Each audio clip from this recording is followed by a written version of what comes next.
Hey everybody, how's it going? Welcome to the first episode of our new podcast, The Bards of Gaming, where we do our best to raise the bar and play the games that aren't too hard. So, my name is Robert, and I'm here met with my buddy, Fred. How you doing, everybody? Hey Fred, how's it going? Oh, fantastic, man. Good to hear. So, like I said, this is our first attempt at a podcast, and we have tried a few times to crank out a good first episode, but we kind of just decided, here we go, we got to pull the trigger, and we decided that the first game we're going to cover on our new video game podcast is Evoland, the criminally underrated indie game from 2013 that we both love. Criminally. I feel like I never hear anybody talk about this game. God, nobody.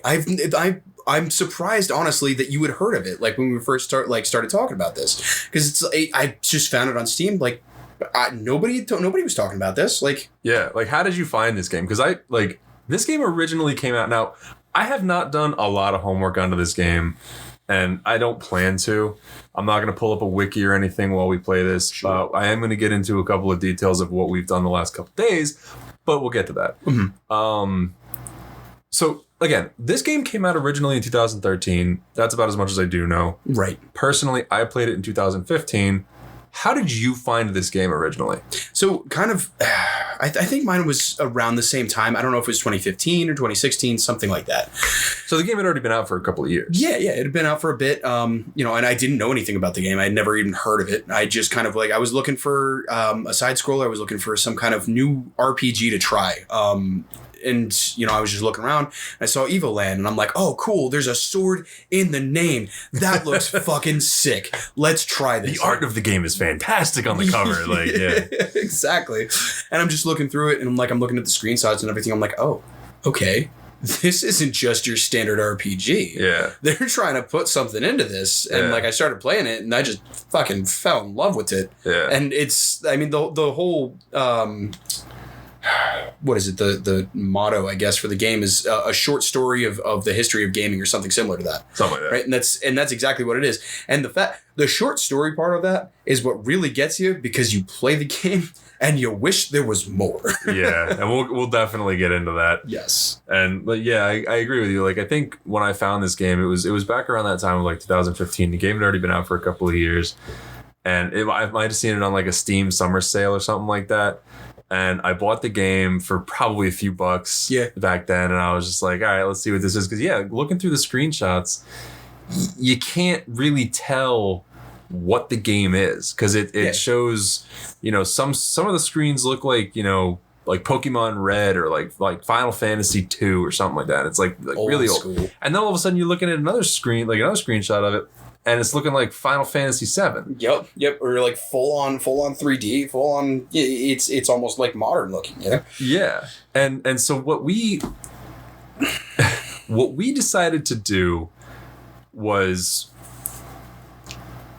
admittedly, we recorded our first episode yesterday, and we're recording this right now. It's August 24th, 2023, and we had recorded our first episode yesterday, and once we had finished the episode, we kind of looked at each other and said that was terrible.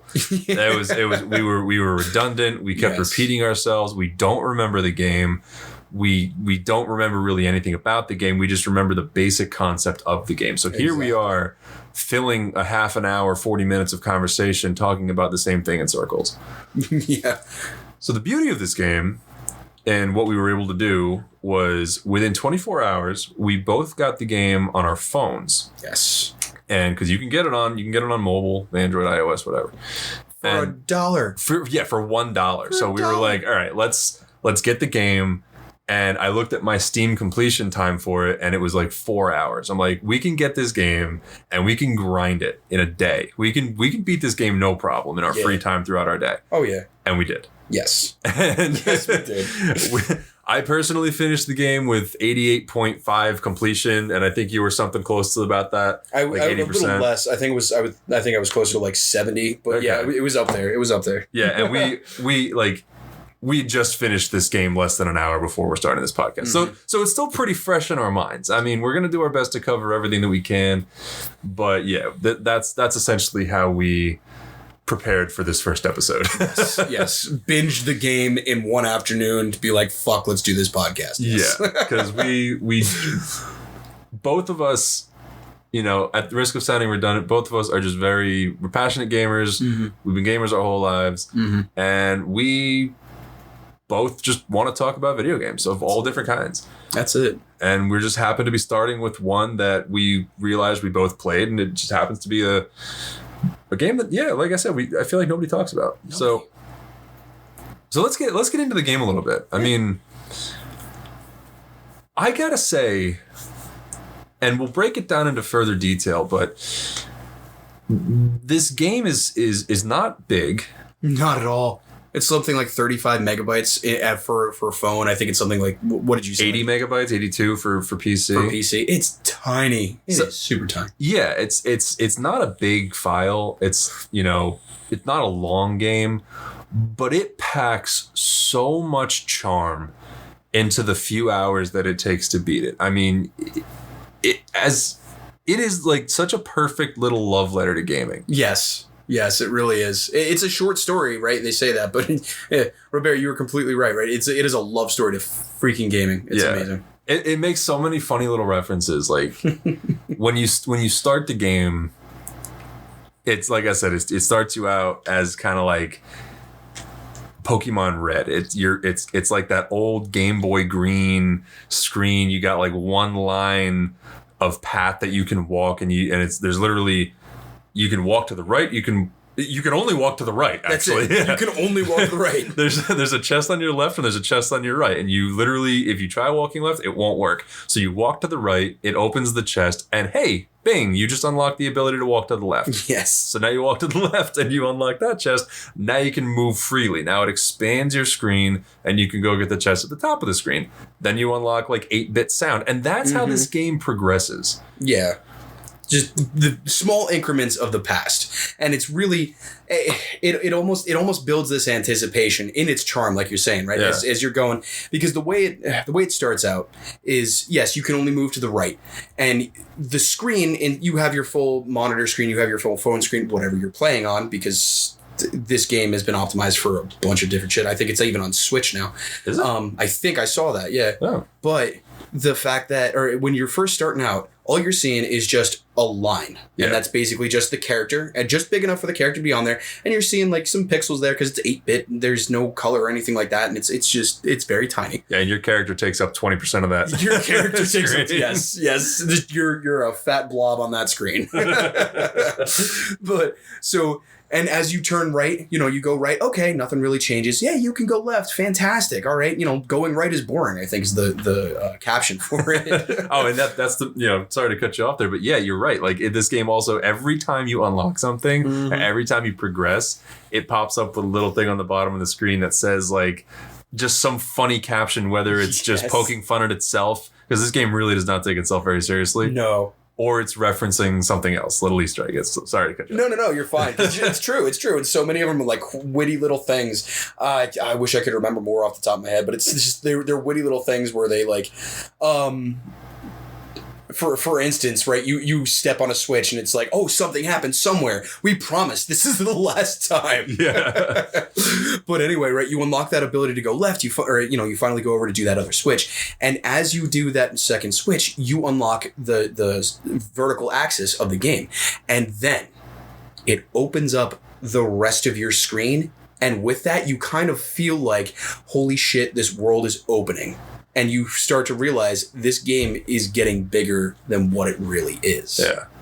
And it goes like that. It keeps progressing to that point. And this game, yeah, as you collect more chests, and that's your primary incentive for the game. That was mine anyway. I mean, this game tries to implement a story, and we'll get into that a little bit later. But yeah, you're like, it starts you out by spoon feeding you this this progression, these like little, dopamine boosts every time you pick up or every time you open a chest. It's like, hey, here's something new. Go find the next one. Here's something new. Oh, you just upgrade it. Now you have color in your game. Oh, now you have 16-bit sound. Oh, now you have, 256 color scheme. It's like it every little chest that you open, it's like, oh, now you just unlock the ability to swing a sword, or oh, you just unlock the ability to enter houses. Like, we gave you a village, but you can't go anywhere. Yep. So go walk around this village and find the chest that lets you open doors. Exactly. It's such a, like you said, it's charming, right? And it brings up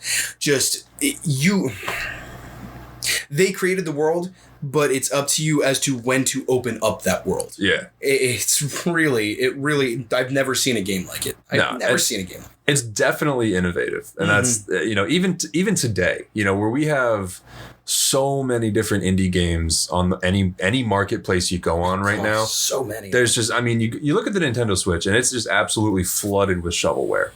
And there's just so much crap out there. But this game, it's gonna get lost in that mountain, because people might look at it and be like, oh, it's a ripoff of this and that. It's like, no, this isn't. This is something else. Like I said, this is a love letter to all the games that preceded it. Because, and I will go through this. When I beat it on the phone, I screenshotted part of the credits, and it literally says in the credits, freely inspired by, and it says right here, Legend of Zelda, Final Fantasy, Dragon Quest, Diablo, and many others. And you can see those many others. Yes. And just those 4 games that it mentions, you literally play through the mechanics of those 4 games. There's a whole section where you're playing as if it's Diablo. Yes. Oh my gosh. And that section alone, I wish that wouldn't have ended. That's so much fun. Granted, like, it's a super watered down Diablo, but every corner, every little thing you see, pick up, collect, whatever, gives you a subtle or not so subtle nod to like, hey, this is what you're doing. Like, every little aspect of this game is just so charming, and it says, hey, we know this game. We respect the fuck out of this game. It's a great game, and we want to show it some love. And what's great about it, like, what was I going to say? If anybody says, right, it's a knockoff of another game, if anybody says something like that, you obviously haven't played it. Yeah. And it's, not knocking. I understand, like, the ignorance factor of it, not to be insulting with that statement, but I understand that because, you look at it, it's like, okay, well, they're just trying to knock off this and that and the other, right? But once you play it, you understand they're making something revolutionary out of something that already has been. They're literally reinventing the wheel in an amazing way. Yeah. I can't imagine what it must... I would love to see the source code for this game and what it must look like. Just because, like, of how you enter an area and you walk into this area and you're playing it as if it's Legend of Zelda. Then you open a chest, all of a sudden you're playing Dragon Quest. It's just the way that this game changes on the fly. And granted, it's a pretty linear fashion, but granted, you can go back. You can backtrack to like the very beginning kind of. But yeah, I would love to see the source code of this. Oh yeah. But I want to go off of what you just said though. Like, yeah, people could look at this and be like, oh, it's a stupid knockoff. Because, let's be honest. You get the ability every time you find a new character or something like that, someone that's of importance, or even your own character, when it comes time to, like, name yourself in kind of like an old Dragon Quest, Final Fantasy fashion, your default name is literally Clink. Like C-Link. Yep. And you find, and then you instantly find the... your second party member, right? The only other real party member to this game. Yeah, and what is it? Like Karis. Yeah, Karis. It's like Aeris from Final Fantasy VII. Literally adding just a K in front of it. Like. It's like these jokes, like they're not even on the, and the main, like they're not even on the nose. The main villain is Zephyros. His attack to take you down is the Kamehameha. Like, yeah, it's like literally just Dragon Ball Z. Like this pulls inspiration from everywhere. So it's if it was just trying to reference like just Final Fantasy, yeah, I could say it's a cheap knockoff. But the fact that it references so many games, yes, and so many of the games that are such pop culture phenomenons. Oh, yeah. I mean, hell, you talk to one of the ladies in the town that you find that Karis is from. Yes. And you talk to her, and I screenshotted this as well, and I want to read it. But it says, I used to be an adventurer like you. Then I took an arrow in the ... And then you click it again, and it says, let's just say I had trouble sitting for a while. Like, why? Like, we all know where that was originally going to go, but then they kind of throw it in another direction. So right. It's like, yeah, it's a little on the nose, but like, it's great. It really, yeah, no, and they're taking like modern references too, right? They're essentially taking memes and putting into the game to make fun of itself and to make fun of modern gaming culture, essentially. Yeah, and in a lighthearted way, of course, right? And it's not meant to like troll anybody or anything like that. It's all just meant as fun and just to be lighthearted, because everything about this game, every single thing, is lighthearted. Pretty much, yeah. You know, sure, you're fighting a big bad evil guy at the end, right? But ultimately, even the big bad evil guy, and I know I keep harping on this, but the fact that he just starts off and it's like this normal boss fight, okay, cool, it's turn-based, whatever, and he's like, fuck you guys, I'm done with you. Kame. Yeah. It's just such a great, like, it takes the seriousness of it and kind of just tones it down. So that way it's like, man, you're just having fun. Yeah. All right. You're having fun. That's it. Yeah. This is absolutely a game that like I would recommend to anybody if they wanted to pick it up. And, you know, if you're picking it up for a serious RPG experience, you're gonna feel, you know, like you're wasting your time. But if you're looking, if you kind of see what it is, or if you are someone who enjoys the history of video games and you like different genres and stuff, and it's I can't say it enough. It's just this perfect little package of respect and just love for the industry, and it kind of just gives it to you in this cheap. I don't even call it cheap, but it's pretty affordable if you find it now on Steam. Yeah. Or wherever you get. It's $1 on your phone. Yeah. It's honestly, the word that comes to my mind with this is value. You know what I'm saying? Yeah. It's You've got this amazing amount of game. Sure, it's only 35 megabytes, and sure, you're only going to get it for an hour. Like, finish it in solid. Finish it in a solid afternoon. Yeah. But you're gonna enjoy yourself. Yeah. You definitely are. And like there's more to this game than we played. Like I got like 88% of it, whatever. There was one puzzle that I didn't finish. And I want to say a couple things real quick. I only really have one complaint about this game. And it's that there isn't enough challenge. The game kind of holds your hand a lot through everything. I mean, even boss fights where you would expect there to be a challenge, like at the end of the Diablo section. It's like, I died there a couple times, but it's only because I didn't move out of the way properly, or the collision detection of the magic fireballs or whatever was a little bit off. So like, that's where the game was a little challenging. Other than that, it really wasn't. I mean, it was... You play the game for the charm, you don't play it for the challenge. The game is very linear to a point. It holds your hand through a lot of it. But that's my only gripe with the game. Other than that, it's if you're playing it again for the charm, not the challenge, you're gonna have a great time. Oh yeah. And there is actually a little card game in the game that I had a lot of fun with. I mean, I played it a little bit. I played a few games of it, but it was fun. It's just a little strategic card game that they decided to code up and throw in there, just, as a little extra thing. It's a side game. Yeah, it has no effect on the story. It has no benefit to winning it that I know of, because you can beat the game without it. But it's just fun. It's just fun. It really is. It really is. Now, going back to what you're saying about like it hand-holding you through a lot of things, it's true. They do very much hand-hold you and kind of spoon-feed you almost all of it. Yeah.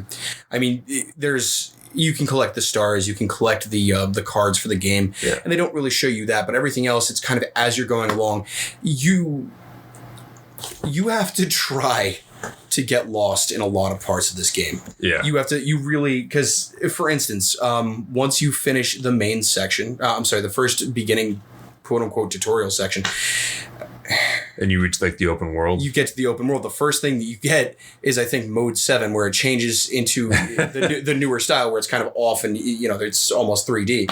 Yeah. There's a lot of things where you really have to screw up in order to not to get lost in the game, rather. Yeah. But again, going back to the boss fights and everything, honestly, just between the two. The Lich boss fight, I say Lich, but I'm with you. I know. It's the Diablo boss fight. Yeah. Diablo boss fight. Honestly, I think that one was harder than the end game boss. I would agree with that. Yeah. Like once you understand the end game boss, it's kind of easy to just kind of dodge and, okay, this is what you have to do. It's just back and forth and back and forth. Yeah. But the Lich one, like he's following you around. He's shooting his fireballs at you. Like if you're not paying attention, you're gonna die quick. Yeah. I want to say, yeah, I agree with that 100%. Like the final boss of the game is a pattern. It's almost like you're fighting like a platformer boss from like the PS1 or something. Like you're fighting something from like a Mario game or whatever. You're running on this circle. Yes. And the boss is on a central axis and he turns and he throws his hands down at you. And then there's these big glowing eyes on him. And it's like, okay, geez, I wonder what I have to hit. Yeah. And all you have is a sword. Like you don't have other options. You can't jump. You can just run left or right. Mm-hmm. And you hit his eyeballs a few times. You hit the weak spots and you're done. The game is over. Yeah. The Lich boss.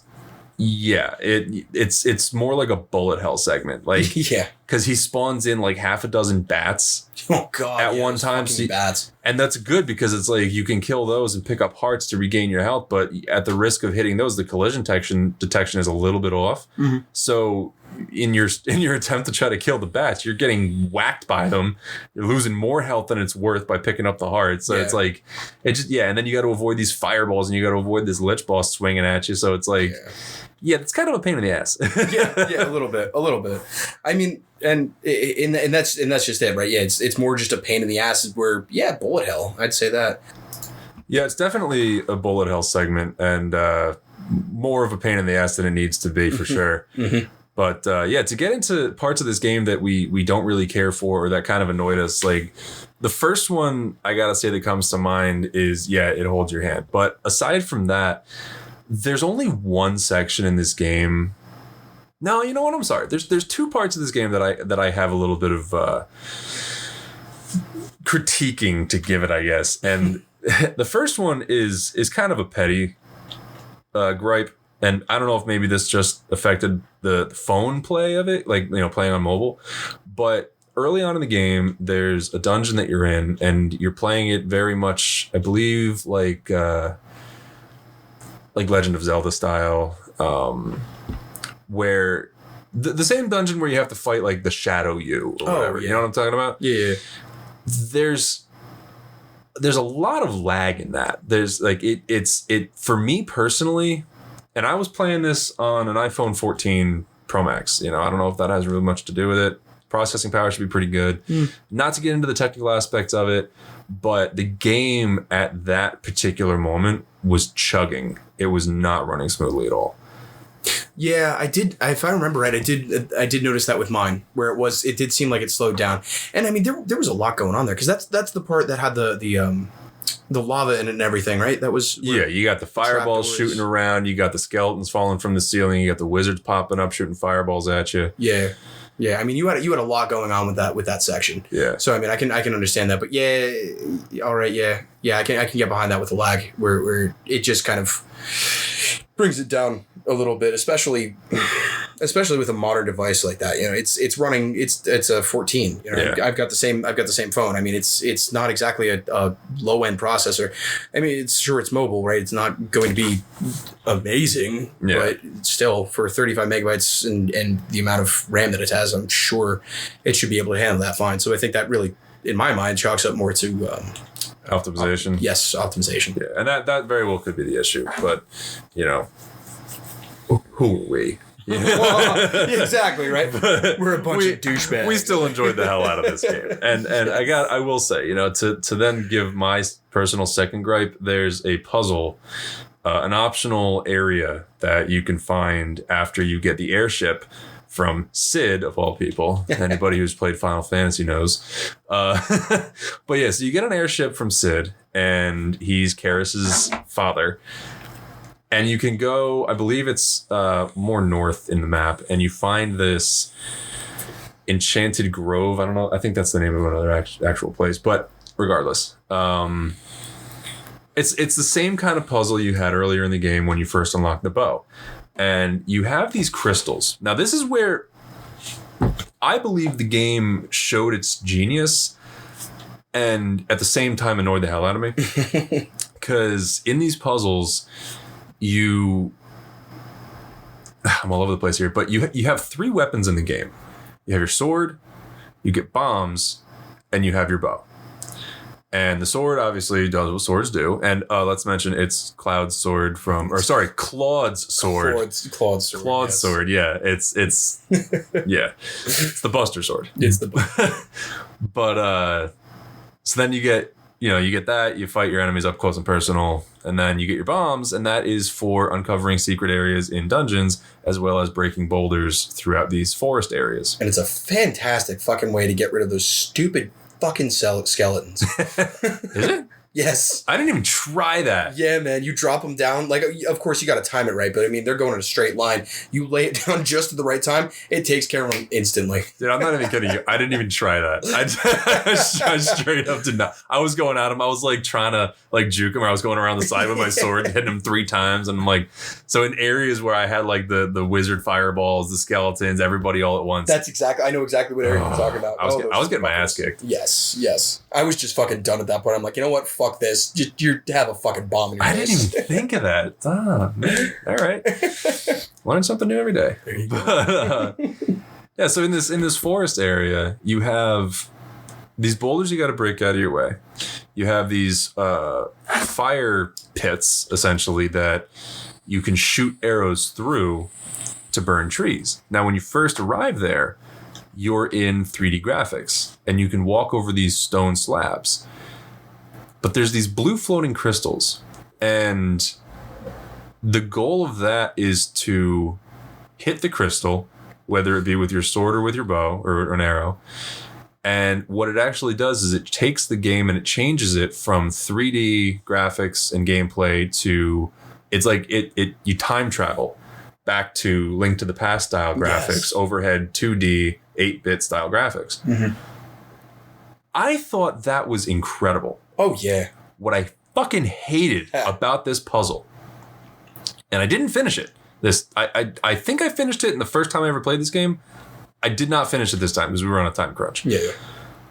But you have to, at times, shoot your arrow through a fire brazier and off screen and hope that you hit a tree that's somewhere off screen, and you'll know you hit it because the game gives you that little chime. But like, okay, what tree did I hit? Where do I go? How do I get there? So I was hitting shit off screen, and I'm seeing enemies on the bottom of the screen barely, and I'm like, how do I get there? Yep. Yeah, and a lot of that, I'm right there with you, because you're right. There's a lot of sections there where it's like I saw a chest, and I'm like, I know that's a secret. I know that's a real fucking good secret, and I want that secret, but I'm like, do I really want to go through the pain in the ass of that because I can't see it? I've been searching around here for fucking 10 minutes trying to find something. There's nothing there. Yeah. And you're saying that about having to shoot off screen, and it just brings me back to the note that they had when you step on a switch, and it's, something happened somewhere. Yeah. And the fact that they mention right in one of the last ones that you do, it's like, we promise it's the last time. Fuck you. No, it's not. You've got an entire section where you got to do it afterwards. Yeah. And it's like the things that we missed out on in this game, because again, the game is very linear to a point, and you only get like 3 weapons, so you don't have to worry about finding like armor or anything like that. You get everything that you need just by playing the game. Yes. The things that you could miss out on are like the stars or the cards. So if you really like that card game, you want to go after all the secrets. Mm-hmm. If you are an achievement hunter, you want to go after all the stars. And I'm a bit of a completionist, so I wanted to, just if I had time. But I couldn't figure it out in a day. So yeah, that's really my only gripe. I mean, I had something I was going to say. I forget what I was going to say, but I don't know. Do you have anything else you want to say? Yeah, I mean, I've got some phlegm in my throat apparently. But I've got some grapes too. I mean, as far as things go, and I want to be careful with this because it says it right in the motto of it. It's a short story of gaming, so I can't really be upset about this. Yeah. But it's too short.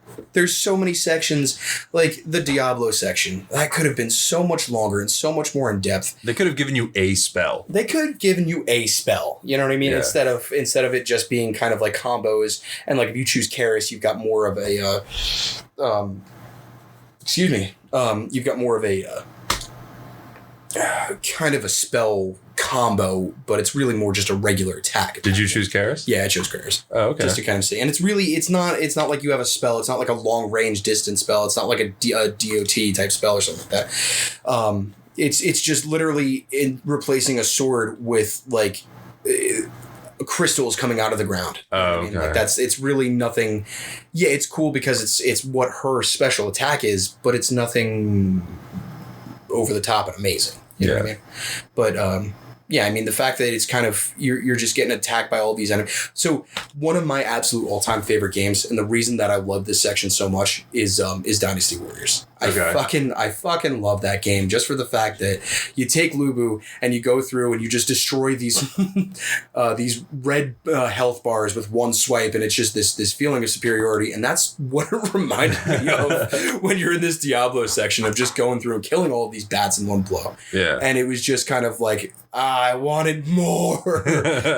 My dopamine hit. Yeah. But I mean, even with that, it's kind of, there's other sections too where it's like I would have loved to see more of that. Yeah. Yeah. I would have loved to see more implemented into it. As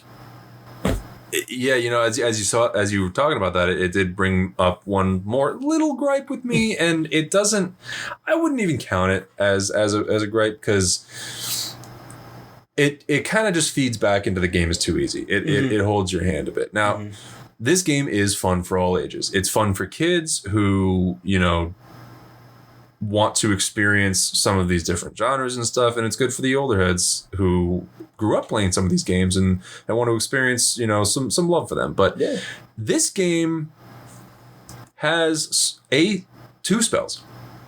You have a healing spell with Karis, and you have her whatever crystal spell. Attack.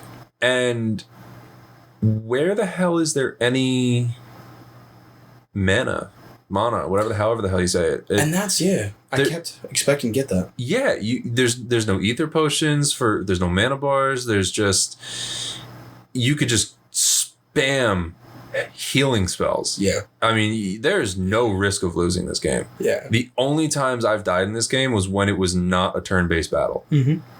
Oh yeah, and that's the same thing with me.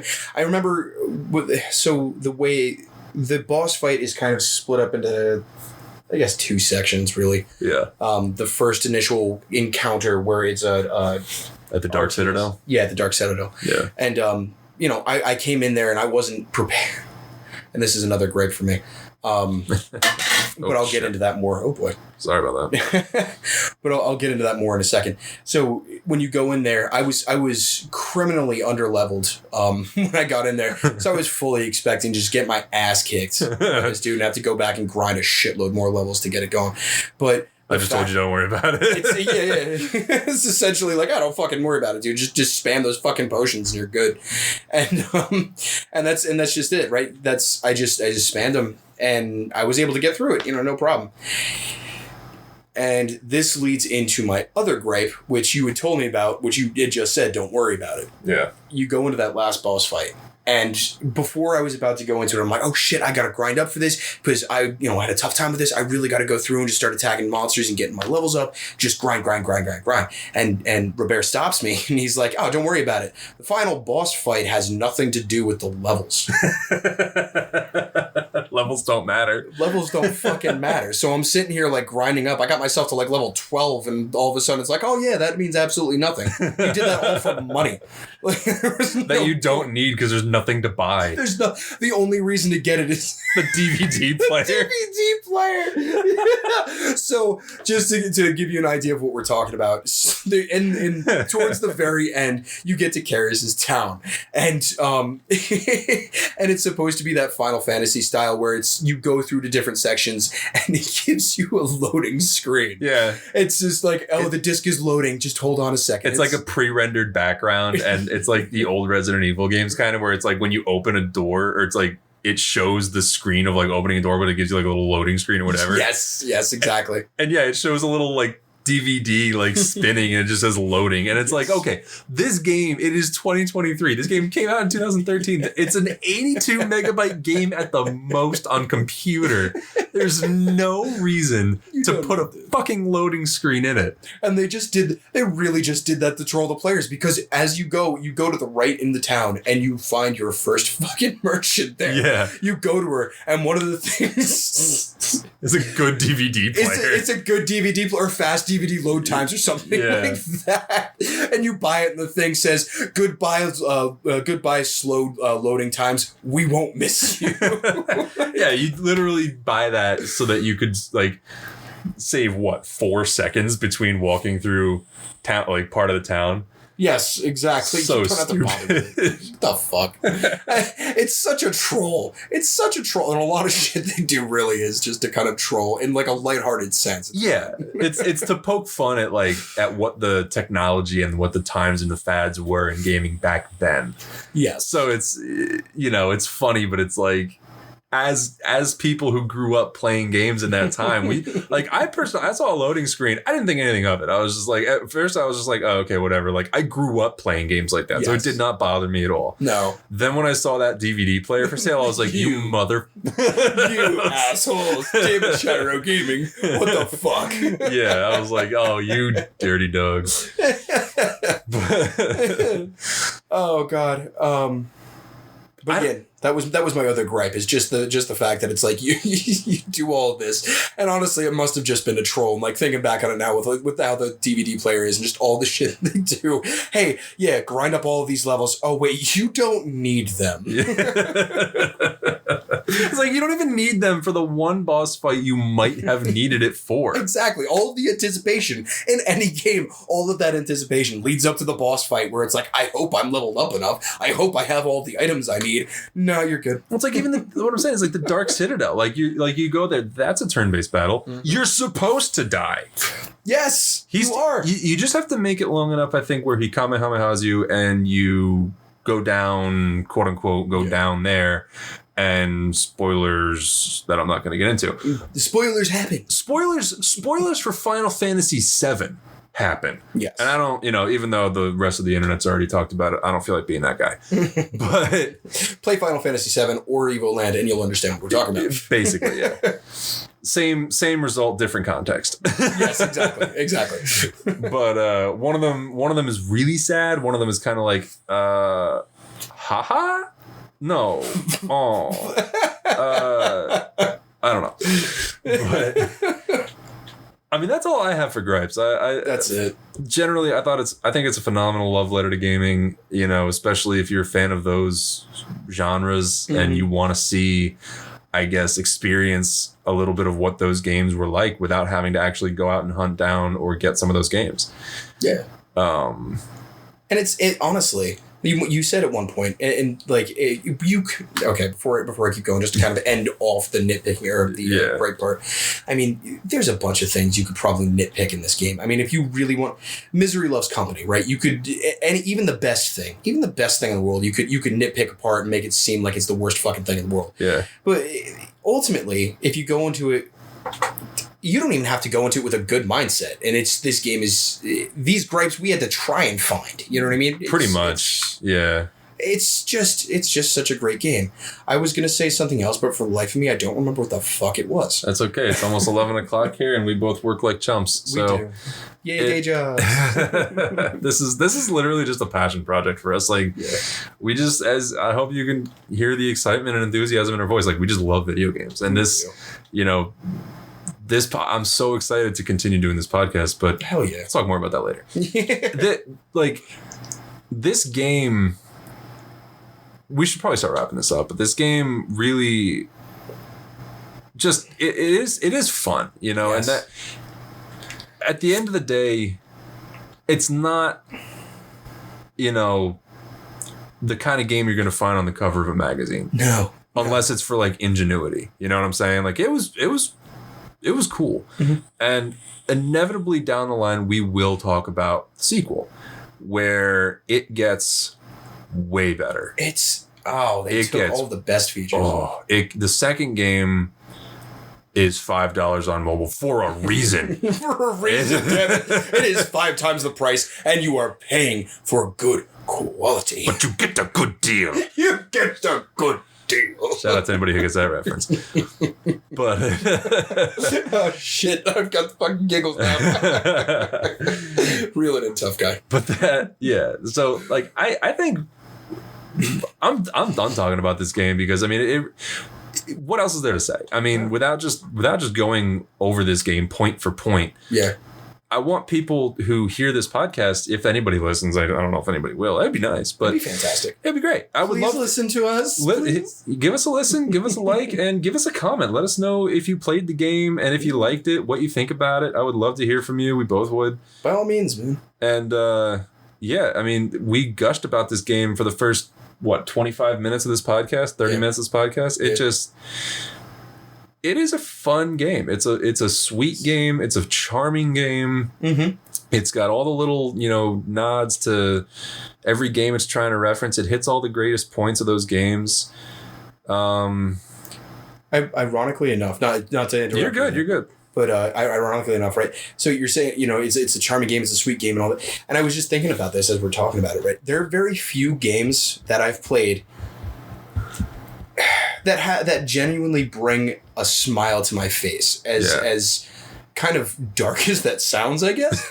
I didn't mean it for it to come out that way. But this game had so many moments where I was just like, I was playing something through and I'm like, oh, that's cool. It just hits that nostalgia bone just right. It gives you the good feels. The good feel. Thank you, Robert.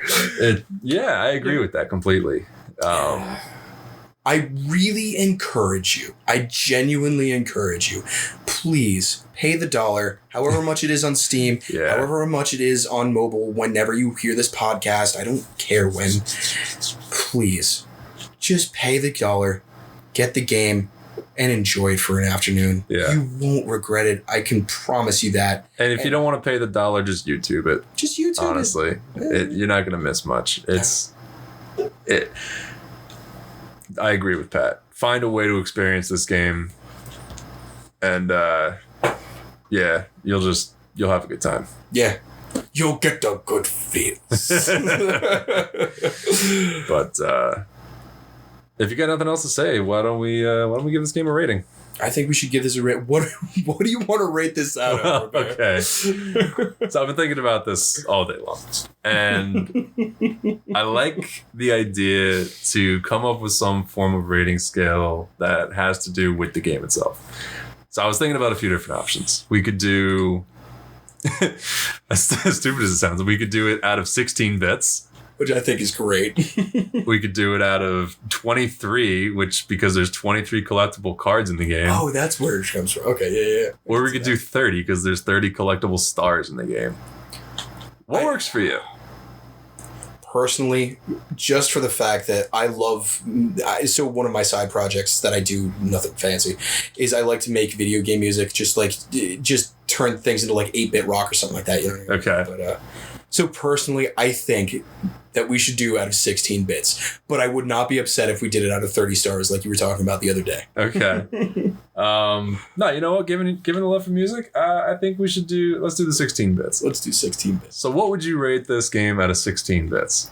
Man, for the nostalgia factor, for for the charm of it, for the fact that it brought a fucking smile to my face, unlike other games. I'm honestly, when we first recorded this, I said 13 stars, or I'm sorry, 13 bits. I'm gonna have to honestly up my rating again. I'm gonna say 14 bits. Really? I'm going to say 14 bits just because of, like I said, the smile, the nostalgia, the fact that it's there's so few gripes that you can have with it. And the fact that it, like, personally, and this may be a shock and I may get criticized, that is fine. I don't care. I have never actually played a Diablo game. I never have. Ooh. Oh, I know. But by playing this game just a little bit and seeing that little Diablo section, I can guarantee you that within the next few days, I'm going to be going out. I'm going to I recommend me a Diablo. Get Diablo 2. Diablo 2. I'm going to get myself Diablo 2. And I'm probably going to get lost in my basement just playing this. I'm going to have 5 o'clock shadow. I'm going to have fucking bags under my eyes. I'm going to have like 12 cans of monsters sitting next to me. Just, I got to beat this boss. I got to beat this boss. I got to beat the boss. Oh, just wait till you play Persona 5, buddy. Oh, Jesus. Once my computer actually starts fucking working. But yeah, I'm going with 14 bits because I had such a hard time to find those gripes. Okay. And, I will say, yesterday I rated this game 13. I gave this game 13 bits, and I think honestly I'm going to stick with that. Okay. Because... yeah, I gave it 13 bits yesterday because as we were talking, I mean, granted, we didn't know, we didn't remember the game, and now we do. Now we've played it, we crammed for this test, and I'm half asleep right now, and I'm trying to think of why exactly I rated it 13 yesterday. I remember one of them was for that stupid forest puzzle. It's always the fucking forests. Because I'm a good problem solver. If you could put all the puzzle pieces on the table, I'll solve the fucking puzzle. If you're not missing the pieces, but if you hide some of the pieces in the couch cushions in the next room across the fucking street, I'm not gonna find them. And I don't care to look it up. And look at my percentage of the completion. I was almost 90% completed with this game. You got further than me, man. What the hell was I missing? I got like 23 out of 30 stars. I know the game is not big. I know where probably 5 of the other stars were that I missed. I could have gone back to get them. I didn't care to put in the time. Oh, see, Rob, that's the problem, right? So that other puzzle piece that you're looking for, since you're playing on mobile, that other one is actually in the PC version. Oh, so it's DLC. It's a DLC. I didn't know this was made by EA. Oh, game completion is now locked by a DLC. Oh my god. Okay, there's a game that did that, but we'll get into that another time. Oh, Jesus. Anyway, yeah, so that, and yeah, the way that the game kind of holds your hand through it, there's really no challenge to it. That loses a point, but yeah, I can see that. Then there was something else that I genuinely can't remember because I'm falling asleep. But 13 out of 16 is still a very commendable score, and it is a good time. It for $1, you get a great afternoon. Heck yeah. You're smiling your way through it. I found myself with a dumb smile on my face, and I barely ever smile. So yeah, you are a pretty cold bastard. But yeah, it's a great game. 13 out of 16 from me, 14 out of 16 from you. Check it out. Even if you don't want to buy it and play it, look it up on YouTube. Yeah, man. I'm sure there's Let's Plays of it. I'm sure there's a bunch of stuff you can find. Yeah, give it a gander. Check it out. And with that being said, Fred, it's been a great time. It has been a fantastic time, Robert. So we'll definitely be doing this again.